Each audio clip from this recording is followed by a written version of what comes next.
Good morning students, मैं चंद्रकांता आज आपको कक्षा 12वीं से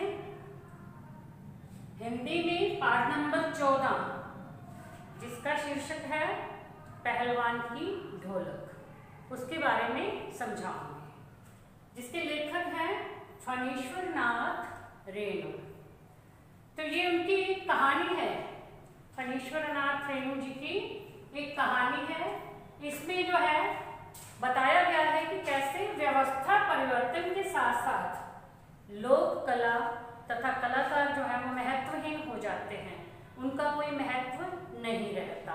पहले जिन लोगों को बड़ा महत्व दिया जाता था, आजकल के ज़माने में जैसे जैसे समय बदल रहा है उनका महत्व कम होता जा रहा है। लोक कला के बारे में आज कोई व्यक्ति जो है नहीं जानना चाहता और पुराने जो कलाकार हैं उन्हें भी कोई महत्व नहीं दिया जाता।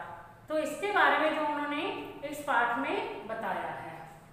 अब पहले गांव में महामारी, ये जिस जगह का वर्णन कर रहे हैं कि वो कहते हैं कि सुबह जाड़े के दिन थे, मतलब सर्दी का मौसम था, बहुत ज़्यादा सर्दी पड़ रही थी, अमावस्या की ठंडी और काली रात थी।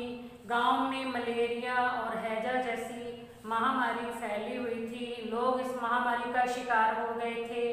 तो इसमें लोगों को जो है रात के समय में जो है हाहाकार की आवाज़ें आती थी, लोगों को उल्टियाँ होती थी, हाय हाय चिल्लाते रहते थे और बच्चे भी जो थे बड़े कमज़ोर हो गए थे और माँ माँ कह करके चिल्लाते रहते थे। दूसरा पॉइंट इसका आता है ढोलक की आवाज़। तो इसमें जो है एक पहलवान है लुट्टन सिंह जो ढोलक बजाता था, तो पूरी रात में वो ढोलक बजाता रहता था। उस ढोलक की आवाज़ को सुनकर के लोग थोड़ी देर के लिए अपने दुख को भूल जाते थे। जैसे होता है ना कई बार कि हम बहुत ज़्यादा दुखी हैं लेकिन जो हमें अच्छा लगता है वैसा काम होने लग जाए, जो गाना अच्छा लगता है वो गाना सुनने लग जाए, हम थोड़ी देर के लिए अपना दुख भूल जाते हैं। तो इसी तरह से ढोलक की आवाज़ सुन करके लोग जो है अपना दुख भूल जाते थे। जो मरणावस्था में थे वो लोग भी थोड़ी देर के लिए इस ढोलक की आवाज़ को सुनने में मग्न हो जाते थे और ये भूल जाते थे कि हम महामारी का शिकार हो रहे हैं। और बचपन, पहलवान का बचपन। अब जो है पहलवान जो लुट्टन सिंह इसका नाम है, तो ये बचपन में यानी 9 साल की उम्र में अनाथ हो गया था। इसके माता पिता की मृत्यु हो गई थी। तब इसकी शादी हुई तो इसकी विधवा सास ने ही इसका पालन पोषण किया था और ये ढोलक की आवाज़ से ही जो इसने कुश्ती लड़ना सीखा था। ढोलक की आवाज़ में ना तक दिना दिन ता दिन चढ़ दिन चक्र दिन, तो ऐसे आवाज़ें निकालता था ढोलक पे और उसी के अनुसार कुश्ती लड़ता था। इस तरह से उस ढोलक की आवाज़ से इसने कुश्ती लड़ना सीखा और एक नामी पहलवान बन गया। अब आ जाता है पॉइंट है श्यामनगर में दंगल। अब श्यामनगर जो जगह का नाम है तो वहाँ पर मशहूर पहलवान जो पंजाब का था, पंजाब का मशहूर पहलवान जिसका नाम था चांद सिंह, और उसके साथ कुश्ती लड़ने से बड़े बड़े पहलवान भी डरते थे और उसने बहुत से नामी पहलवानों को हरा करके मतलब कुश्ती में हरा दिया था और शेर का खिताब जीता था। लेकिन जब वो चांद सिंह लुट्टन सिंह के पास आया तो लुट्टन सिंह ने भी उसके साथ कुश्ती लड़ने का फैसला कर लिया। अब जो है चांद सिंह ने लुट्टन सिंह को फिर जो है ललकारा, तो लुट्टन सिंह ने जो है उसकी चुनौती को स्वीकार कर लिया और उसके साथ कुश्ती लड़ने को तैयार हो गया। अब आता है लुट्टन की दृढ़ता। जो लुट्टन सिंह पहलवान था वो बड़ा ही दृढ़ सोच का व्यक्ति था, मतलब बड़ी दृढ़ता से सोचता था, जो भी काम करता था लगन से मन से करता था। तो वह भी चुनौती को पाकर के चांद सिंह पर टूट पड़ा। अब दर्शक जो थे वो चिल्लाने लगे क्योंकि वो जानते थे कि चांद सिंह बड़ा नामी पहलवान है और इसने बड़े बड़े पहलवानों को हरा दिया है, तो लुट्टन सिंह इसके सामने क्या करेगा, क्योंकि लुट्टन सिंह ने तो कुश्ती कोई सीखी नहीं थी। कुश्ती के दाव पेच सीखे भी किससे, ढोल से, तो ढोलक बजा करके तो उसने ये सीखा था, तो ये कैसे उससे लड़ेगा। लोगों ने सब बहुत कहा कि छोड़ दे, रहने दे, मत लड़, ये मरा वो गया ऐसे कर करके जो उसे कर रहे थे। और तब राजा साहब ने उसे बुला करके कहा कि ये ले 10 रुपए ले और मेला देखने चला जा, तू रहने दे, इसके साथ कुश्ती मत लड़। लेकिन ये अपनी बात पर दृढ़ रहा, अड़ा रहा। इसने जो है राजा साहब को भी मना कर दिया कि मैं नहीं छोड़ के जाऊंगा, और वो जो है उसके साथ कुश्ती लड़ने लगा।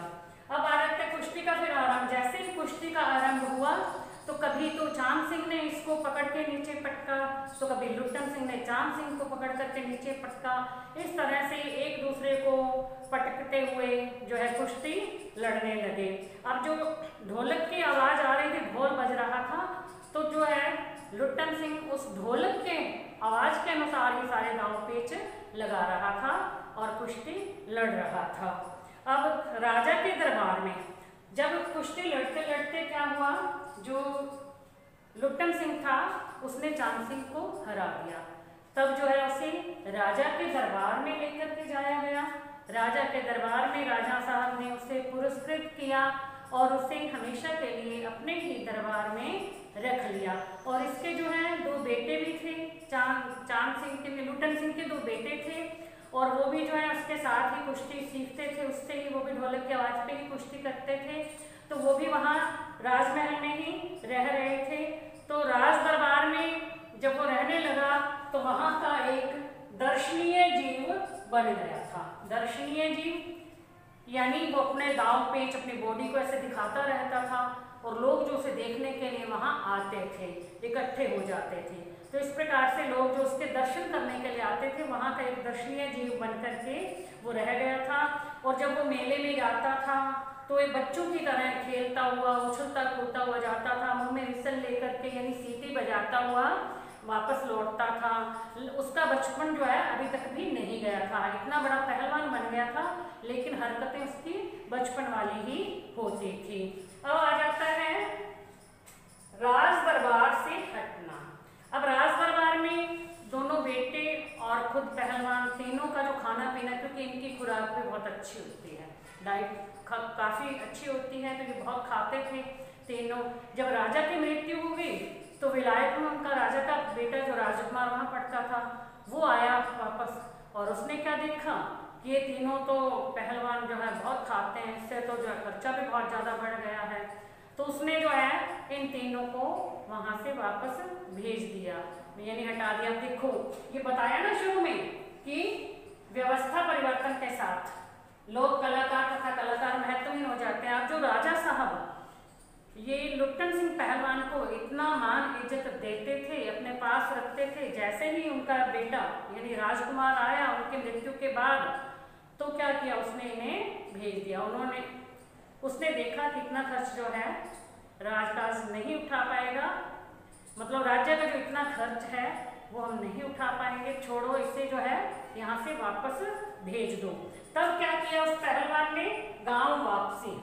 तब वो पहलवान अपने दोनों बेटों को लेकर के वापस अपने गांव में चला गया, और वहाँ पर जो है महामारी फैली हुई थी, यानी मलेरिया और हैजा जैसी भयंकर बीमारी फैली हुई थी, जिसकी चपेट में बड़े लोग आ गए थे।